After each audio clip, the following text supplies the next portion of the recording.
রমজানকে কেন্দ্র করে বাড়তে থাকা বেশ কিছু পণ্যের দাম কমে এসেছে। ইফতারের অন্যতম অনুষঙ্গ বেগুনি, শসা ও লেবুর পর্যাপ্ত সরবরাহ থাকার পরও বাড়তি মূল্য হাঁকছেন বিক্রেতারা। এ সময় চালের দাম বৃদ্ধির কোনো যৌক্তিকতা নেই বলে মনে করেন ক্রেতারা। এবারও রোজা ঘিরে বাড়তি মাছ মাংসের বাজার, এখনও কাটেনি ভোজ্য তেলের সংকট। সাজ্জাদ জাহানের প্রতিবেদন।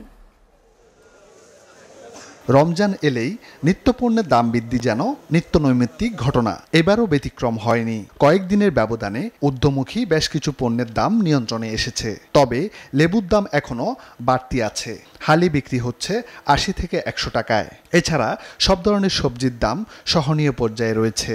এক হালি কিনলাম ৮০ টাকাতে, আর তখন এক ডজন পাইতাম ৮০ টাকা।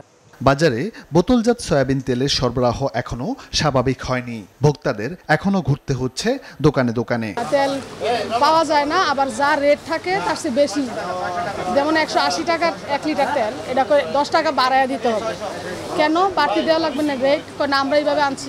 ছোলা, খেসারি, মুসুরি, আপনার চিনি, অন্যান্য সামগ্রী বাজার স্থিতিশীল আছে। যেমন শুধু একমাত্র ভোজ্য তেলটার উপরে বেশি সমস্যা ছিল। আগে থেকে চড়া চালের বাজারে আবারও ঊর্ধ্বগতি। মিনিকেট নাজিরশাইল মোটা চাউল কেজিতে ২ থেকে ৪ টাকা পর্যন্ত বেড়েছে। ব্যবসায়ীদের দাবি, ভালো ফলন ও আমদানির প্রভাব নেই বাজারে। এখন তো রমজান মাস, মানুষের খাওয়ার চাহিদা নাই, আমাদেরও বেচা কিনা নাই, কিন্তু এখন কেন দাম বাড়ে? এখন এই দামটা কারা বাড়ায়, এটা সরকার দেখা দরকার। মাছের দামও বাড়ছে পাল্লা দিয়ে। মুরগির পাশাপাশি বাড়তি দরে বিক্রি হচ্ছে গরু, খাসির মাংস। ব্যবসায়ীদের অতি মুনাফা করার মানসিকতার পরিবর্তন ছাড়া বাজারে স্বস্তি ফিরবে না বলে মনে করেন ক্রেতারা। সাজ্জাদ জাহান, এসএটিভি, ঢাকা।